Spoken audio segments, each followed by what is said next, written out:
Hi, everybody. I'm intuitive medium Sandy Duncan and host of Behind the Scenes with the Rescue Mediums. For anyone unfamiliar, Rescue Mediums was a hit TV series that was filmed from 2006 to 2011 and can still be seen all around the world and on YouTube and on veryparanormal.com. Mediums visited people's homes that were disturbed by spirits and rescued them into the light. Today, we're going to answer your viewer questions and hear some fascinating stories from 4 people who were part of this groundbreaking show. Please help me welcome Edna Dargy, Director of Research, Michael Lamport, producer, narrator, writer, Jackie Dennison, rescue medium, international medium, and psychic artist, and Allison Wynn Ryder, rescue medium, quirky medium, international medium, and author of the 2012 book, The Quirky Medium, The Extraordinary Life of an Unlikely Clairvoyant. Welcome, everybody. Thank you. Hi. Thanks. Hi. Nice to see everyone. Hey, good to see you too. Well, thanks. Well, thanks. If everybody is all set, we can jump right into the questions. How's that? Perfect. Okay, Sure. good. The first one is from Sarah, and she says, the premonitions are fascinating. How, where, and when do you prepare them? Okay. Well, it depends what day it is. We normally sit, Alison, don't we, like a few days before the show. We sit and we open up to our spirit guides and we ask them to give us information about where we're going to go to, who we're going to meet, maybe what the situation is, or just literally a list of things that they think would be helpful. Now, that can be either for the homeowner on a personal level, or it could be with regard to the haunting. And that is with the psychic artwork as well that both of us do. We both have different ways of doing this. I mean, I personally light a candle when I'm doing the premonitions. And I know Alison likes to bring her crystals in, don't you, Alison? I do love to bring my crystals in. And just to let everybody know that obviously when we were filming the show, when Jackie and I were doing our premonitions, we'd be doing them in our separate suites. So we never knew until the filming started what each of us had got, but it was amazing how much we connected with everything, wasn't it? Yeah, I think that's great fun though to do that, because we don't know, and we don't chat in advance. No. And sometimes, you know, we're in the car with Edna because she's driving us to whatever location for us to do the premonitions. And we're itching to say to each other, oh, I got this, or I got, but we don't. Yeah. Because, you know, it's nice to have that shock factor when it's filmed, you know, and I know Edna is very keen to hear the premonitions in advance, aren't you, Edna? Yes, yes. Well, you're usually pretty good about sending the information individually, just so I can start to do research on it, because time is such a crunch. Yeah. Yeah, and you know, that's interesting too. When we do that, we sort of email it through to you, but you don't let on to Alison anything that I've put down, and nor do you let on about, you know, to me. So it's all hush hush until we actually meet up, which is that's how genuine the show is. Absolutely, and that's how we like it. Absolutely. Edna, I just have a quick question just from me. So you would be the go-between with the premonitions, getting them from each side and kind of the secret keeper until they were revealed. Did you ever look at them ahead of time and think, oh boy, this is going to be a doozy? Oh, often. Well, I think right away my brain's working, trying to put together all the information. Like as soon as there are names, okay, I can go and start checking my list of my prior research. So, yeah, I think my head is so busy just trying to solve the puzzle and gather information. Yeah, it's hard to say. Amazing. Oh, Edna, I'm sorry to interrupt you, but speaking of your head, because we're 3 of us, I think, are in the Toronto area, and another one in England and in Spain. and we have COVID lockdown, which is obviously why my hair's so bad. But did you recently dye your hair? No, nothing's happened yet. The roots are still there. I'm still waiting to see my hairdresser desperately. Okay, I just wanted to put that in as a little light moment. Thank you, Michael. Michael, you obviously have not dyed your hair. No, are you kidding me? I don't think I've dyed my hair. I think my hair is dying. That's a good one. Oh, Very good. I just died on the aisles with that one, Michael. You'll need your hairdresser to rescue it then, won't you? Yeah. I'll ask Jackie and Allison to rescue my roots. There we go. Okay, moving on. Izzy, this really sounds like it's a question for almost everybody. I've heard of spirits draining equipment batteries. I've noticed lots of lit white candles. Oh my goodness, so many questions.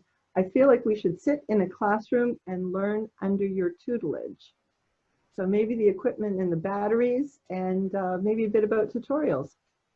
Well, I can answer the stuff about the equipment, because one of the things about it is we have had the equipment, the camera batteries and sound batteries go down for absolutely inexplicable reasons if you look at logic.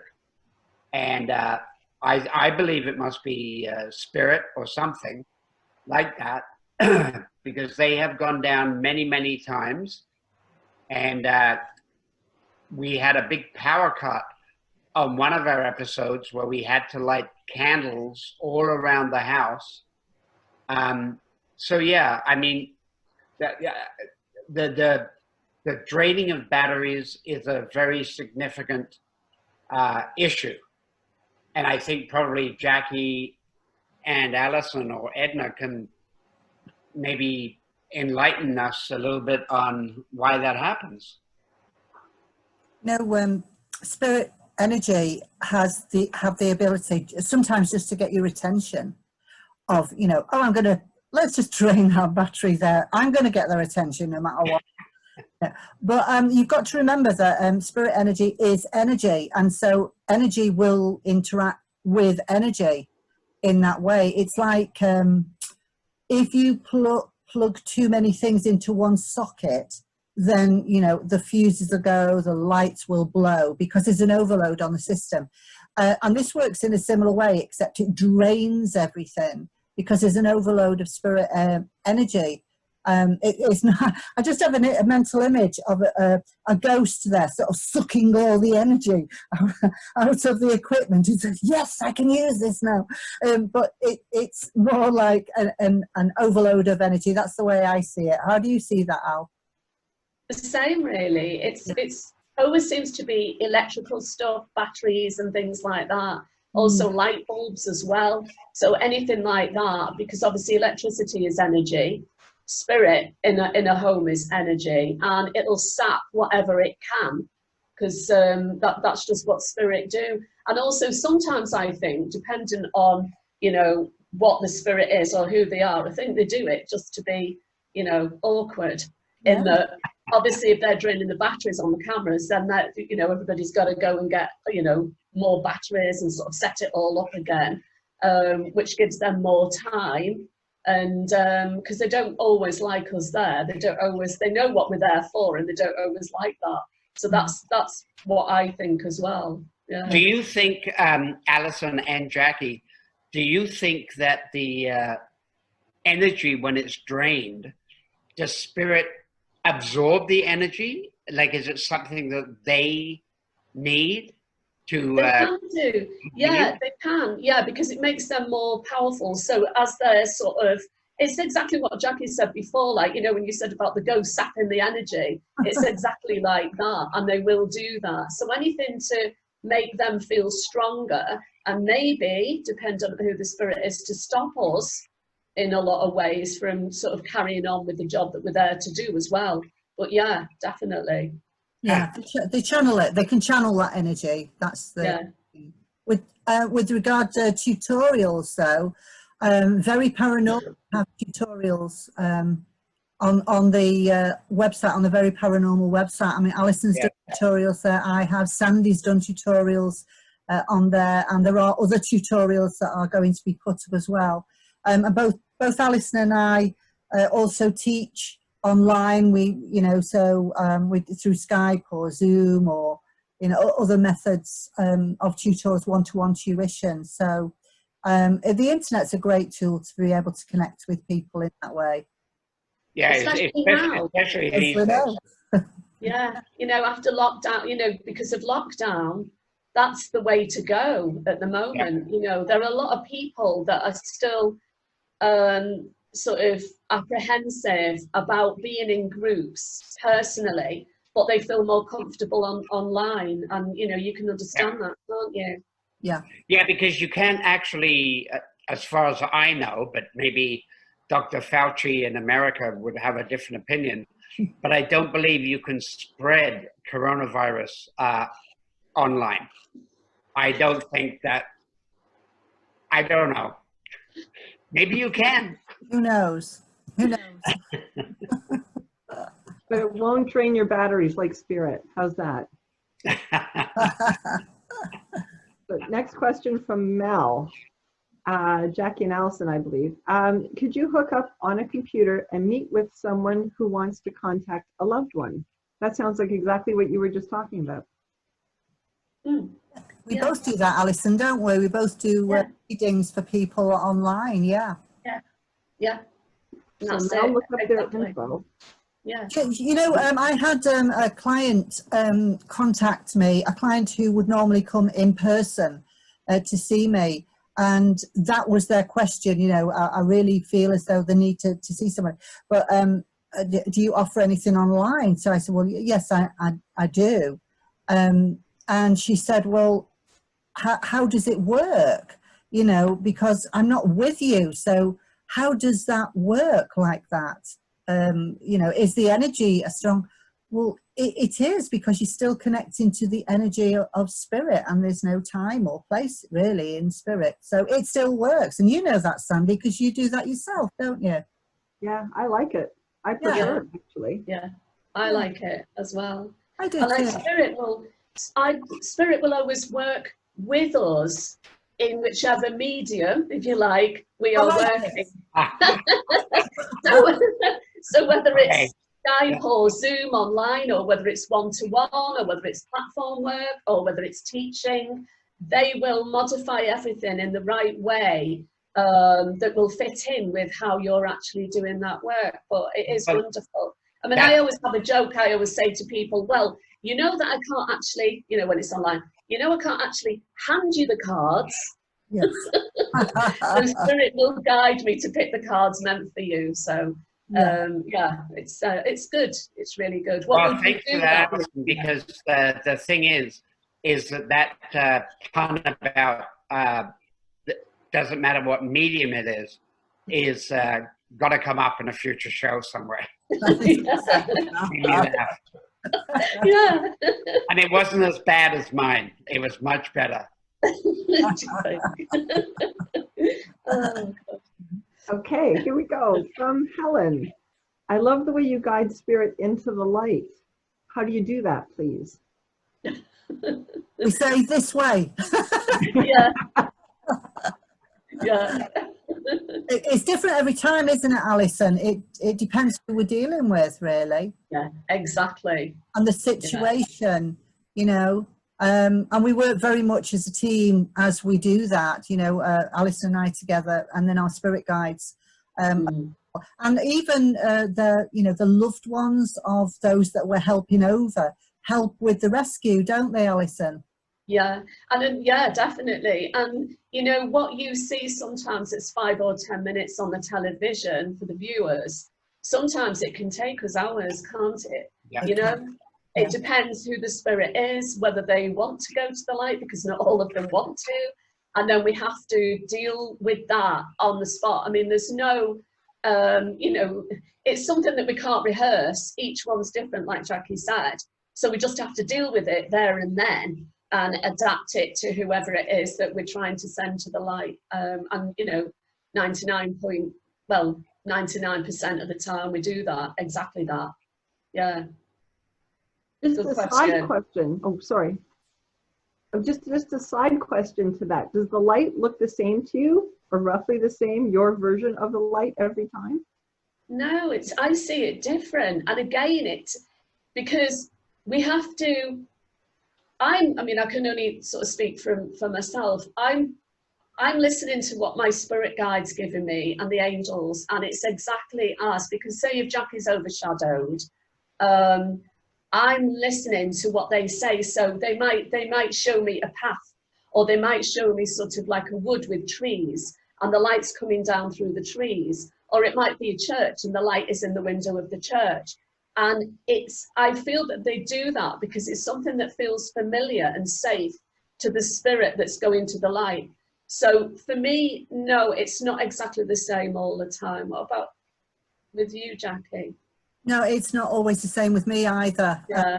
It very much depends on who it is you're guiding over and what beliefs were, you know. So if somebody was very religious, then seeing the light coming from a church window is a very comforting thing for them. Yeah. Or I've even had, on one occasion, it was an image of a red front door that was opening, and this chap who I was helping over, it wasn't during Rescue Mediums, but it's just an example. The door opened, his grandmother was stood there, and it was his grandmother's front door that he remembered, and as soon as he saw the front door, it calmed him right down straight away. You know, this, I love that. yeah, that he just like, oh my God, you know, that's my grandma's door, and it really did calm him down. So it very much depends on the circumstances as to how the light appears. But it's always spirit who provide that light. It's always them that show us where the light is, so that we can help to guide. I say it's very much teamwork. Mm-hmm. Yeah. Now, I'd love to ask, listening to both of you, and I've never asked either one of you this question, but I'd love to, is Alison, you said, I see something coming from a church. Jackie, you mentioned a church as well. Would you see something coming from a synagogue or a mosque? I mean, you know, because it isn't just churches that have the light. Yeah, you could. I mean, it just depends, you know, like we said, who the spirit is, what comforts them. I even had one here in Spain, and this was the bizarrest one ever. For some reason, he went up to the light holding on to a big balloon. I've never had that before. And I don't know why, but whatever that was. And I thought, why is my guide giving me? Oh, and I'd done some spirit art with balloons. And I thought, what's this about? It's not a child. But for whatever reason, that's what he went to the light on, quite happily floated off. His name wasn't It, was it? Pardon? His name wasn't It. It. Stephen King. No. Oh gosh, I couldn't watch that. I don't like clowns. Me neither. But it could be anything. It could be a synagogue. There's no there's no reason why it can't be, you know, even a tent or a caravan or anything. It's whatever the spirit connects with. Yeah. Exactly. Okay. From Courtney, here we go. How could a normal person connect with their loved one in spirit? A normal person, which might let all of us out. I'm not sure. What are you trying to say? We're not. What are you trying to say? Are we not normal? We're not normal. That's brilliant. That's a really good question, isn't it? I mean, meditation provides so many answers to people. You know, I always advise people to ground and put psychic protection around themselves, whether they're doing spiritual work or not. And then meditation is just key to everything spiritual.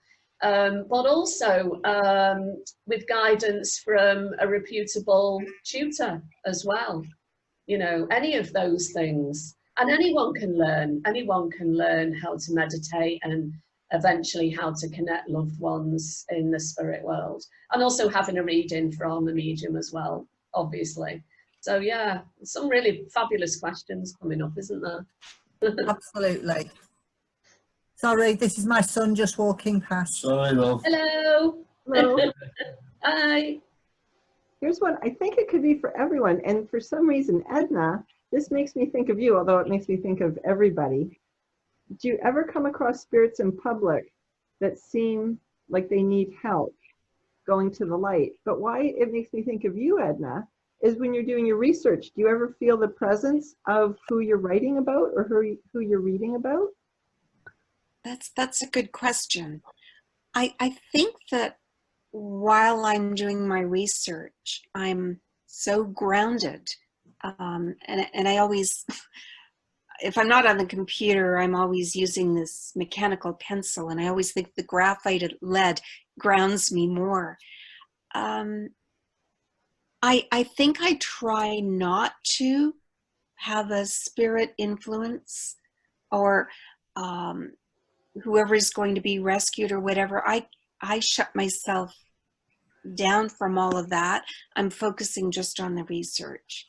So yeah, I can't say that any of the spirits would be coming my way before the show. Okay. That's interesting. Edna, can I just add to that? Because I think that you are influenced at times.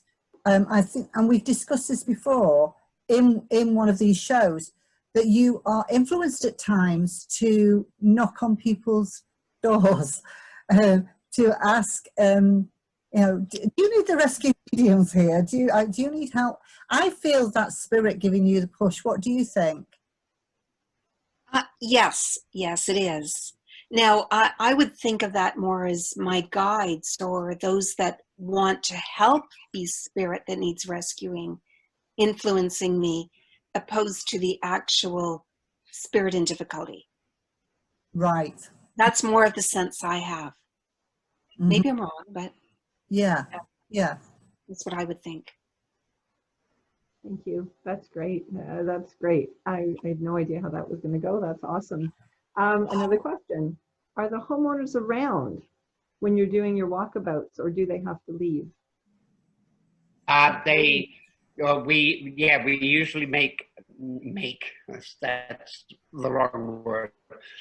We ask them usually to leave during Jackie and Alice's walk around. And not out of disrespect in any way. It's just easier. It's a TV show, so it's easier not to have other people like in the frame. So yeah, we usually ask them to go away, and often we send them out somewhere and we pay for pizza or something like that, where they go out and they just have a nice meal and they come back and they go like, oh, what happened to my home? But it's usually very positive. But yes. Michael, it's Yep.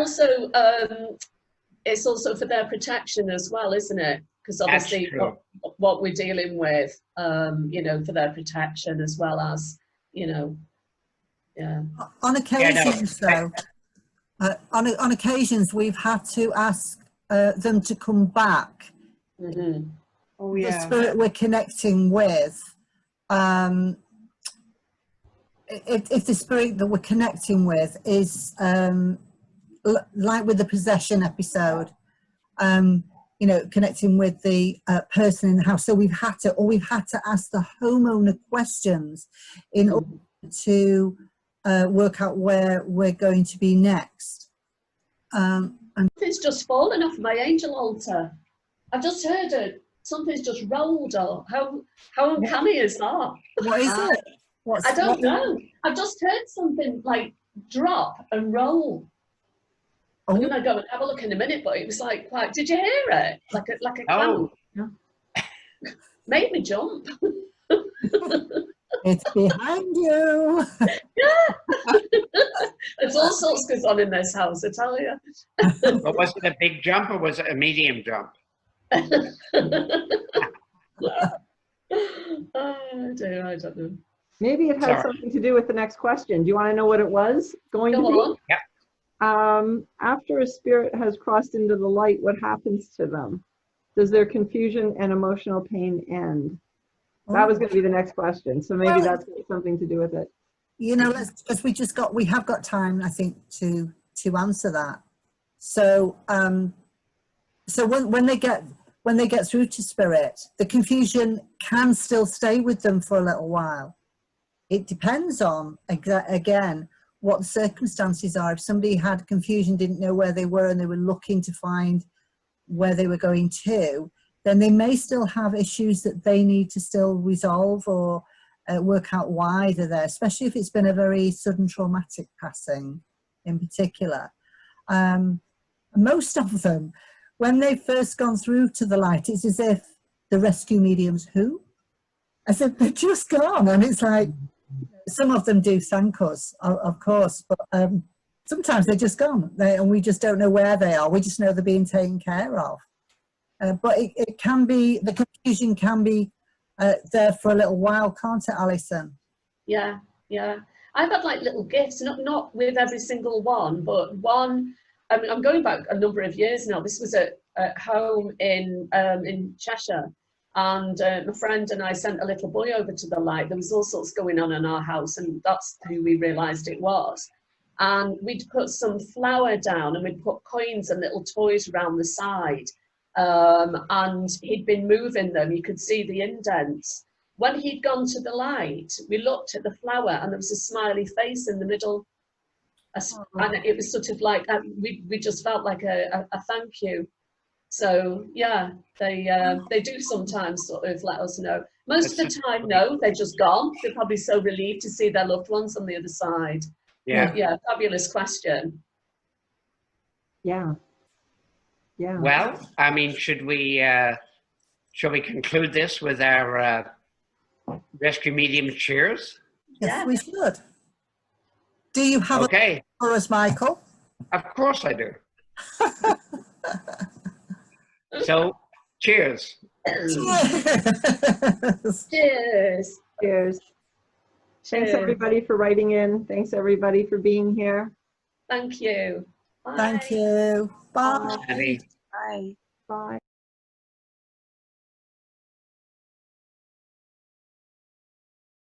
Bye.